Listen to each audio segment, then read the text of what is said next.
From training to performing, join our big league conversation.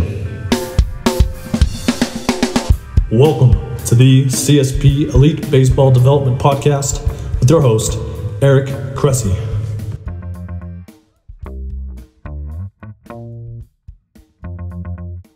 Hi, everyone. This is Eric Cressey, and we're excited for another CSP Elite Baseball Development Podcast. Ryan Flaherty from the Cleveland Indians is with us today, and it's going to be an awesome show. Share some really good insights for utility players and guys coming from cold weather climates and how to really find opportunities to learn no matter where you are. Before we get to it, I want to quickly remind you that today's sponsor is Lumberland Company. If anyone's looking for a unique gift for the baseball fan, look no further. They've hollowed out the bat barrel and created the coolest drinking mug ever. It's fully customizable. It's an awesome gift to commemorate special occasions. Mother's and Father's Day are around the corner, so awesome gifts there. I've used this personally as a way to really give a personalized gift to people I know in the baseball community as thank yous. We can customize these colors, names, logos, photographs. And what's cool also is that they're an officially licensed product of the Major League Baseball Players Association. So they have designs available for every player and team, including a team signature edition, which features the engraved player signatures of the entire 25-man roster. So drink straight from the barrel all season long with the official mug of America's pastime. They're homemade in the USA and designed exactly how you'd like. I know the CEO, AJ Nukowski, one of the best people I know on the planet. And when you support a company, you always support the great people that put in the hard work behind the scenes, and AJ is one of the best. To sweeten the deal, they're offering free shipping on 2 or more bat mugs with the code CSP. So just enter CSP, Cressey Sports Performance, at checkout and get free shipping on your purchase of 2 or more bat mugs. Go to lumberlend.com. That's LUMBERLEND.com. You can design your own bat mug today. Now we're going to get to our guest. He's a utility man for the Cleveland Indians, but has previously played for the Baltimore Orioles, Philadelphia Phillies, and Atlanta Braves. He's played every position on the field except for catcher and center field. Grew up in Southern Maine and attended Vanderbilt University. Was drafted 41st overall by the Cubs in 2008, and then selected in the Rule 5 draft by the Baltimore Orioles in 2011. Shortly thereafter, he made his major league debut on opening day in 2012. He spent 2008 as a member of the Braves when they made it to the playoffs, and has been a CSP athlete since 2011. So we're excited to welcome to the show another Mainer to join me here, Ryan Flaherty. Welcome to the show, Ryan. Thanks for having me, Eric. All right, this is going to be a lot of fun. So we're actually getting you on your commute to start the season. So if folks get a little highway traffic in the background, they'll know what it is. But so I know just like me, you are a Mainer, born and raised. So I think it actually kind of leads into maybe our first question that I think is a really good place to start. You're a multi-sport athlete in high school, right? That's correct. Absolutely. So baseball, basketball, and football. People don't know what the Fitzpatrick Award is, but that's the best high school football player in the state of Maine. I think you were a finalist for it, and then you won just about every baseball award in the state of Maine as a senior. So talk to me about kind of your experience as a multi-sport athlete and what it meant for you growing up and how it helped you get to where you are today. Yeah, that's still my claim to fame. Every time I come to hit at Fenway, they put up the Fitzpatrick Award mention on the Jumbotron. Hey, I'm jealous. So, yeah. I mean, I think, at a young age, I grew up in a baseball family. My dad was a baseball coach. But, I think right away at a young age, he never forced baseball. When it was fall time, we were out in the yard playing football, hockey, or basketball. In the wintertime, we were playing basketball and hockey. And then when baseball time came, I was playing baseball. And I didn't even really think of it as a 3-sport athlete. That's really, all I knew. That was all we could do with the seasons up there, right? Yeah, exactly. So, and the only time you could play baseball is in some dungy gym, and you're just hitting off a tee, and to be quite honest, it's not very fun. So, I think I didn't even look at it that way. That was just the way life was. It wasn't until I think I started getting recruited in college that they said, "Oh, you're a 3-sport athlete." And I was just like, "Well, it's what everyone does, right?" Like, I mean, and so I think it's just for me, I wanted to be doing whatever was the most competitive thing that time of the year, and that wasn't sitting in a gym hitting off a tee. It was playing in front of a crowd and competing. Did you find that you had different social circles in football, basketball, baseball, hockey, like all the different things you did, or were it the same athletes that you were around in each one of the sports? So there was a mix. There was a group of us that played all three sports, but then you had the football mix. Obviously, the football guys are good. They like the heavy metal music, and you had that group of guys, and you had the basketball guys who all like the rap music, and then you had the baseball guys, and you kind of went through that phase of the season, and so yeah, there was different groups you'd hang out with, but then there was a core of my buddies, that probably 5 or 6 of us that kind of did all three of them, and yeah, I think even socially it was a neat experience just playing with the different kinds of athletes. And you look back on it, did you even have any noteworthy injuries throughout your entire high school career, like overuse, anything like that, or was it pretty much smooth sailing because you were doing so many different things? Nothing, literally nothing. I will say the last play of my football career, I actually ended up breaking my collarbones, the only injury I had my whole life. But there was no injuries. It was not even like something I really even thought about. Just, yeah, no. So you were undrafted out of high school, and it'll kind of lead into the next question in a second here. But do you feel like that's just because you weren't ready? Were you just really hard to scout? I mean, obviously you guys played on a dominant team at Deering High that won a couple state titles. Was it too few at bats against really good competition, or just no scouts? What was it that didn't make you stand out right out of high school? Well, I think to start, I was probably 6'2" and probably 155 pounds, and the most gangly person out there in the field, and I'm sure it didn't look like much. But I think it wasn't really until I started my junior year. My father took me to a few showcases, a perfect game event. And he took me also to an East Coast showcase. And those were the only 2 things I did. I never played in any travel ball team. I just played in the local Legion high school team.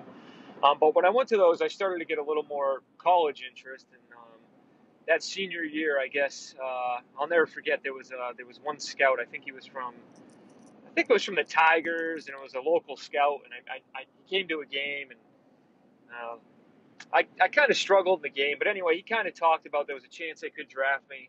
And I'll never forget, sitting there on that my senior in high school in Maine, just sitting there hitting refresh on the computer, waiting for your name to click up, and it didn't happen, and you're kind of devastated. And I think at the time, it was more of a bragging right to say I got drafted than anything, and but it was a growing experience for the next time I would go through that. Absolutely. And so how did Tim Corbin find you in Little Old Portland, Maine? Because there were multiple guys that came from there, including your younger brother, and you guys had a catcher on that roster that wound up at Vandy. How were you the first guy that was really discovered in Portland, Maine, that wound up at Vanderbilt? Yeah, well, to start, he has obviously he's got New Hampshire roots, and so obviously he loves New England kids. He loves recruiting up there. But really, the start with Corbin came from my father was Jack Leggett's roommate in college, who was the old Clemson coach. Oh, no kidding. So kind of my whole life growing up, I just had a dream to go to Clemson. And I'll never forget my junior year. Jack told my father that they had a kid already to play shortstop, and he said, but why don't you check out Tim Corbin's program at Vanderbilt? At this time, back in 2005 or 4, I hadn't even heard of Vanderbilt, other than it was far away. So he kind of through that, and then after a showcase, he came out to watch my team play in the Legion World Series out in Corvallis, Oregon. And he actually, it's a pretty crazy story. He actually followed my team, literally went to every game, and would sit with the parents in the stands watching the games, almost like he was like another father, which is kind of crazy looking back on it now. But and then ended up, developing a relationship with him and Maggie, and ended up committing there my junior year. That's pretty awesome. So you went to Vandy before it was Vandy, and you knew Coach Corbin before he was Coach Corbin. Yeah. People say, "Oh, you went to Vandy. It's so cool." And I said, "Yeah, I went to Vandy before it was cool." So yeah. I mean, you were in a lot of ways very, very ahead of the curve, because I mean, name some of the guys that wound up going on to pro ball from that roster while you were there. Yeah. Well, obviously, I think David Price he was kind of the guy who put Vandy on the map. They had been good a couple years before that, but he was the first guy that was there that was really like a super prospect. And then in my same recruiting class, Pedro Alvarez came, and he obviously had a lot of hype coming out of high school, and obviously was the second pick in the draft. The best one of all of them, I always say, was probably Casey Weathers, who ended up having some arm trouble in pro ball, but in college just dominated more than anything. And Mikey Minor was there, who pitches for the Rangers. There's just a list. It's crazy. You go on a pro ball, and every team you play against is got a list of guys. Yeah, we got to give a little shout out to Antoine Richardson for being even a few years ahead of you, right? You had a little time together. Yeah, Antoine, he was he hosted me. Actually, I got hosted by Mike Baxter, but he was the roommate, so I was there with Antoine. So, no kidding. Yeah. All right. So I pulled some numbers. So this is from your Wikipedia page. As a freshman, Flaherty was named an honorable mention freshman All-American. In 62 games, Flaherty had a .339 batting average with 49 RBIs, 19 doubles, 2 homers, and an on-base percentage of .421, leading the team with 22 multi-hit and 15 multi-RBI games. And then to paraphrase, basically everything got better as a sophomore. You hit .381 with 57 RBIs, .438 on-base percentage, second team All-America, All ABC a South region, and second team All SEC. So here's my question: is what happens to from the 6'2", 155 kid that couldn't even get drafted to basically being a standout in the SEC right away? What was the learning curve? How did you kind of have that success so quickly? Yeah, so it's crazy. Right away, I'll never forget my freshman fall being down there, and here I am, trying to hit off David Price. I mean, I came from Maine, and there was hardly a guy who threw 85 miles an hour. And the bat just got knocked out of my hand in the fall. But I could play defense. I think I always played defense and could hold my own. So right away, I remember my fall exit meeting with Coach Corbin. And he said, hey, look, if the season started today, I think you'd be in the mix. And I remember going home and thinking it was the greatest thing ever after hitting about literally under 100 in the fall. But I made the plays, and he said I had a chance. Well, that fall, I'll never forget, I came back and then put on about 10 pounds over the course of like a month. And I remember I was just eating everything in sight. And it was the first time in my life I really got into working out. And I put on a little bit of weight, so I filled out just a little bit. And kind of to fast forward a little bit, the season's about to start, and I'm still kind of struggling. And Corbin says, look, I'm going to start you opening day at shortstop. And he put Pedro at third, and we were both true freshmen. And we were playing out at USC in California. I'll never forget the story. So I'm starting opening day. I'm bragging to all my friends back home. I'm all excited. And my dad flies across country. And he ends up getting in a car accident on the way to the field. Holy cow. Yeah, he gets in a car accident, fender bender. He shows up. By the time he showed up, I'd already committed 3 errors and was already 0 for 2. And needless to say, by the end of that weekend, Corbin put me and Pedro both on the bench. We failed miserably the first weekend, which kind of leads into how I became a utility player. So I'm sitting there on the bench. My parents were already coming down the next weekend, and I was on the bench. And I think the first baseman might have struggled. And Corbin said, hey, you ever played first base? And I'm like, no, but I will. So he put me at first base. I missed one weekend. I sat on the bench. And then the next weekend, he put me there, and I ended up getting about 4 hits. And I played first base for about probably a month and a half.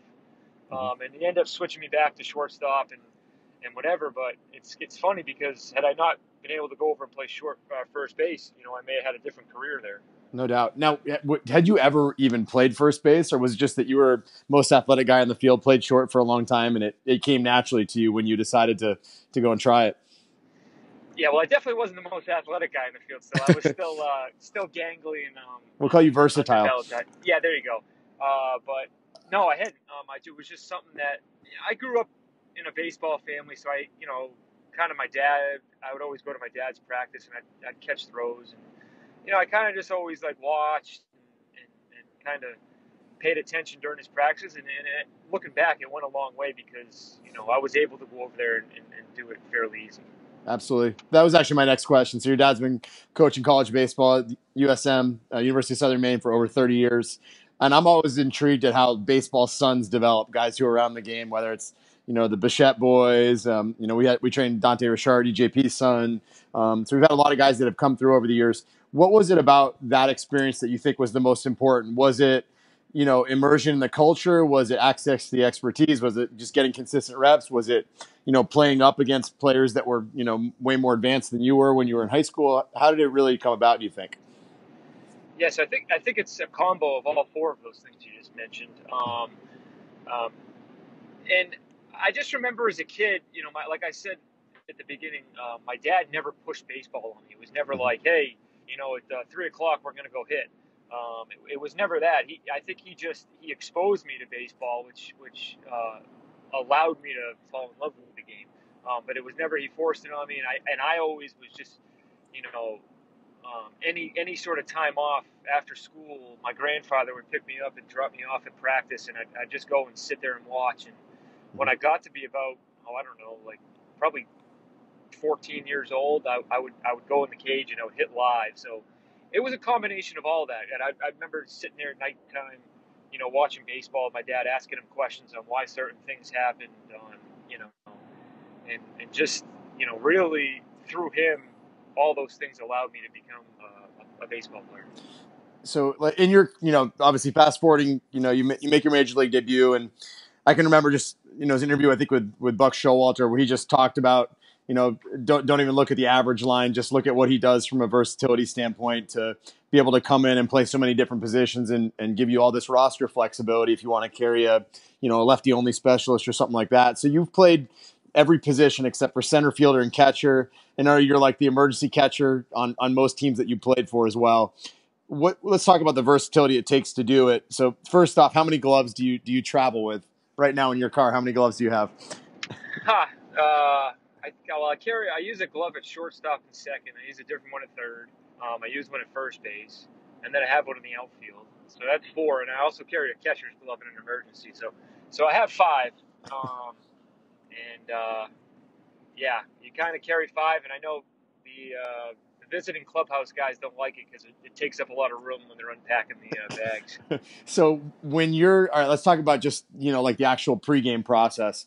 So if you know that, you're going to be coming off the bench and you could go anywhere on the field, what are you doing pregame? Are you going out and taking reps at every single position? Do you, just go to short because you feel like it's the most athletic position? Like, where do you wind up going? Yeah, so if there was a game I wasn't playing in, I would take ground balls at shortstop and do as much work as I could there to start. I always felt, and still feel like if you can cover shortstop, then third and second are a step down from there. So that's going to be the main priority. Obviously, on certain teams, in Atlanta last year, I was playing more third, just out of need. So I would make sure, maybe the first round I'd go to shortstop. The second round, I'd go to third, and then for the group 3, I may shag fly balls in the outfield, just off the bat, and then I'd hit in the last group. So days you're not playing, that's something what it would look like, unless for some reason the infield coach wanted to work on turning double plays. But mostly I would say the shortstop is going to cover most of your needs in the infield. Absolutely. What's been the hardest position for you to take on as you've moved into that utility role? Where was the biggest adjustment? Yeah, so just being tall, I got drafted as only a shortstop. So when I was with the Cubs at the lower levels, I was only a shortstop. And when I first went to third base, I used to just get eaten alive. And I would play the position side to side, where at third base, it wasn't until Bobby Dickerson, who was my roving infielder instructor with the Cubs, and then he was my big league infield coach with the Orioles, who really, really helped me develop me as an infielder, and basically taught me that third base, you got to play it almost like an X. You got to be able to go back and in rather than go side to side. And until I learned that, it really, I struggled there. The first year, I think in Daytona Beach, I played there in a rotation and ended up making like close to 30 errors. I think 22 errors or something like that. It just, balls would just eat you alive over there at third. So, and now definitely that's statistically, that's kind of your best position now, isn't it? Yeah, I think. I think. analytically and defensively, I think third I'd probably grade out the best at. But yeah, at the beginning it was really hard because shortstop it's such a different play than at third, where third you got to try to create space because if you don't, the ball's just going to eat you up. So that took a while for me to figure that out. What do you think it is that talk about what it takes to be a consistently high level defender? Obviously, it's hard to make the big leagues as a single position player, but to be able to go and play a very serviceable defense at multiple locations, is it simply just a matter of tons and tons of reps? Is it seeking out advice from coaches, from teammates who have done it? Where do you feel like your quickest path to learning was? Yeah, so I think in my case, playing. First off, when you can play shortstop and you can play first base, those are two really unique positions. So I think, in my body, I'm being taller and being leaner, those have been two important things. You want to be lean enough that you can and move enough that you can play shortstop, but yet, you're big enough that you give a good target at first base and that, you can still hit the ball with some power to play over there. So I think from a physical standpoint is keeping your body in shape that you can kind of cover all of them. From a footwork standpoint, from a physical standpoint, and then honestly, a lot of it is coaching, like you said, seeking out, advice. Maybe you could pick someone's brain who might have been a great third baseman. I was fortunate enough to play with Manny in Baltimore, but sometimes Manny wouldn't be the best guy to seek advice from because it just came so naturally to him.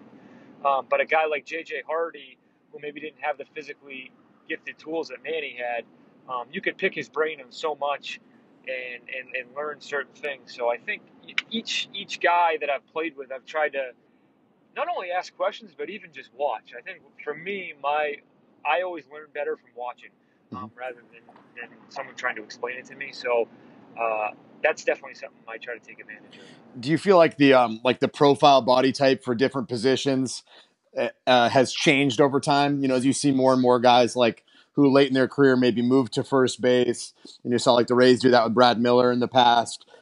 Years ago we saw Hanley Ramirez being a huge shortstop when he came up. I know last night Nolan Arenado, they said on the broadcast that he dropped 15 pounds this offseason, even though he might be the best defender in baseball. Do you think we're at the point now where baseball's past these stereotypes of you have to be a certain size or height or anything like that to play one of these positions? No, totally. I mean, I think, even from I think those things are all out the window. And especially now, when I first, in 2012, when I made my debut, I mean, there was utility players, but there really wasn't that many what they call now super utility players who could kind of play the outfield, play the infield, play short, play first. I mean, there might have been Zobrist, maybe Mark DeRosa I can think of, but really there wasn't anyone. And now every team has at least one or two because of the flexibility it gives the bullpen, the flexibility it gives to the team is definitely, obviously teams have noticed that and they're implementing it. Yeah. So, do you think that young players should aspire to be a utility guys, or do you think it's best to stick at one position as long as you can and effectively have the game force you into taking on the utility role? What's your take? The game's evolving so much now that I would say when I came up, it kind of happened to be, well, look, you're not good enough to play every day at one position, so you're going to be a utility guy. Now, kind of where baseball is at, and like I was just talking about with the rosters and how it's done, I think I think you'll start to see superstars that play multiple positions. I think that's coming here in the near future. You look at shifts, you look at all this different stuff that's going on in the game. I mean, guys are playing, there's infielders that are standing in the outfield with four outfielders now. Yeah. So, I mean, it's going to that point. So for any young kid, I think it's only beneficial to learn all of them, even if you want to be an everyday shortstop. Absolutely. So, and usually one of the things that comes with being a utility guy in the role you played is, it means you're gonna come in as a defensive replacement in the seventh inning, or maybe it's in the National League a pinch hitting appearance in the sixth or something like that. What's your kind of routine when you don't start? What are you doing over those first 4 to 6 innings, maybe before you actually see the field, to get yourself ready? Yes. So you probably watch the first 3 innings from the dugout, and then after the third inning, I mean, it's always, those four extra position players that are on the bench, really, are in the batting cage that are usually connected to the dugouts down there, and kind of just activating them. Obviously, you're hitting off the machine, but from a lot of my career I've spent coming into games defensively. You're kind of, just activating, stretching, and a lot of it, honestly, is even just mentally. You try to, as a bench player, you try to think along with the manager, think where he may use his bullets, where he may use his pinch hitter, where he may use the defense, where he may use a double switch. It's really unique in the sense of just, you get to think along with the manager because you're constantly trying to figure out, what he's going to do to try to help yourself. So a combination of all those things is kind of what you're doing. Absolutely. It's funny. As you said that, I remember seeing something on Twitter. I think it was Jerry Krasnick. Somebody put out that, when the day comes, Ryan Flaherty is going to make a great managerial candidate in baseball. So I would agree with it, having known you for, 8 years now. But I guess my question is, in your mind, what do you think makes you a good managerial candidate? Would you aspire to do that? And just dig into that a little bit deeper.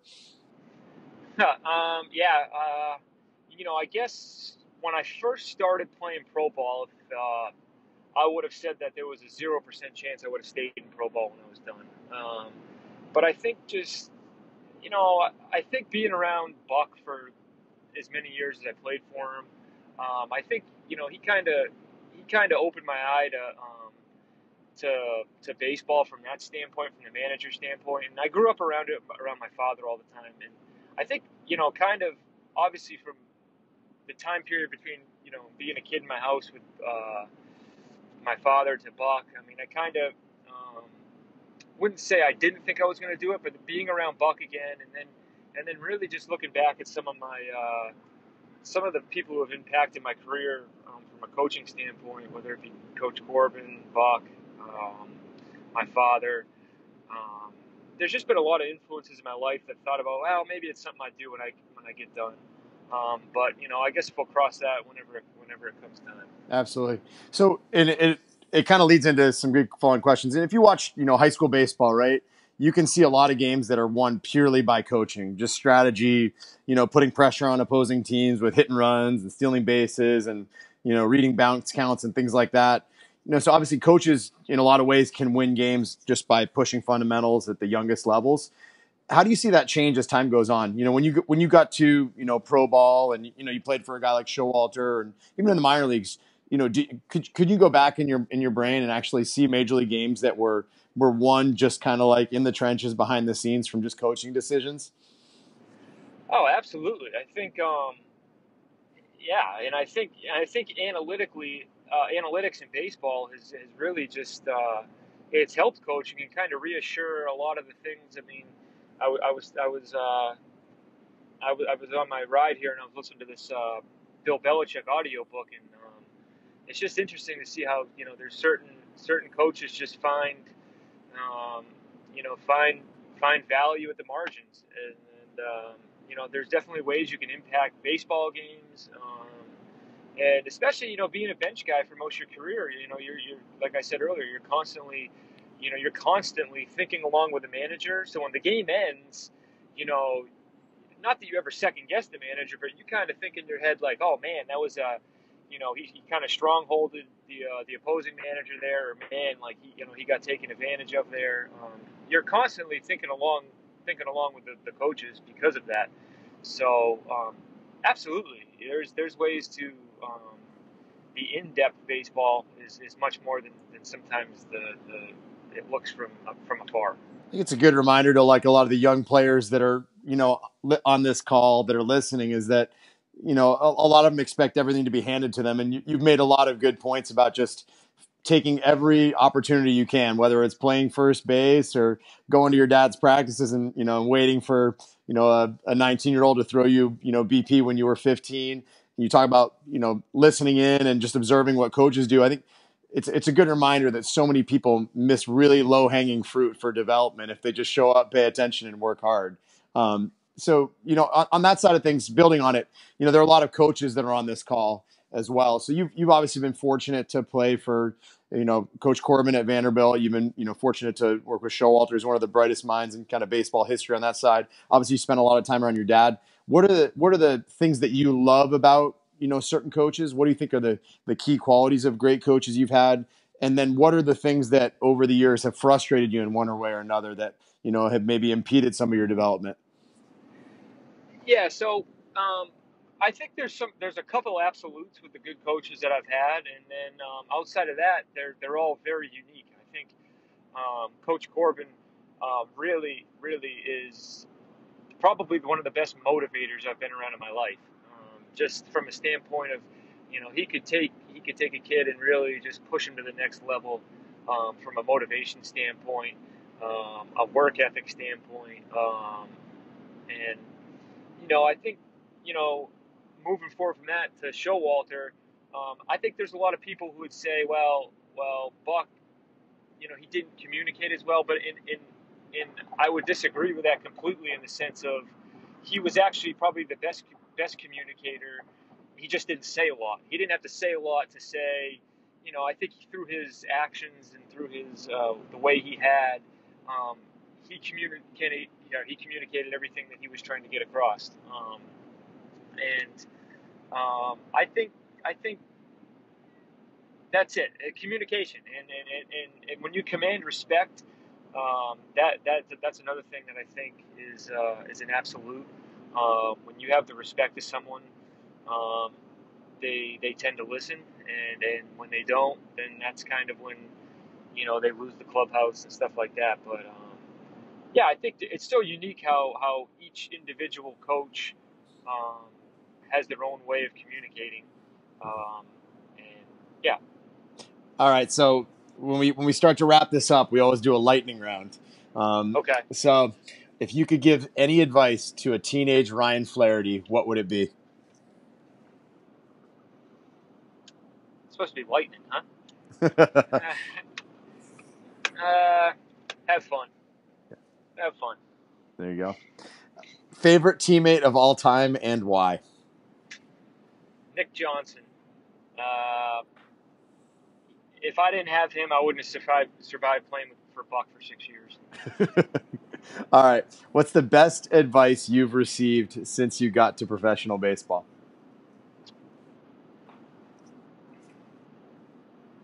Keep your mouth shut and your eyes open. That's like maybe a play on the, what's that? 2 eyes, 2 ears, 2 arms, 2 legs, use them in that order or something along those lines? Yeah, that sounds right. All right. Sounds right. All right. So what players do you like to watch and why? Currently, well, he's getting old now. I always loved Tulowitzki. He was a taller infielder. I love watching him play. God, I feel like there's so many good superstars. Tulowitzki, I'd have to say. You're a big Jeter fan too, right? I love Jeter. Yeah, I like Jeter a lot. All right. So, with that said, we always try to impart one last little bit of wisdom on players, coaches, parents, anybody who's listening, whether it's like a young minor leaguer on his first 14-hour bus trip in the South Atlantic League or a kid in the SEC, who's going into a weekend series. If you could impart one bit of wisdom on any of those groups, what would it be?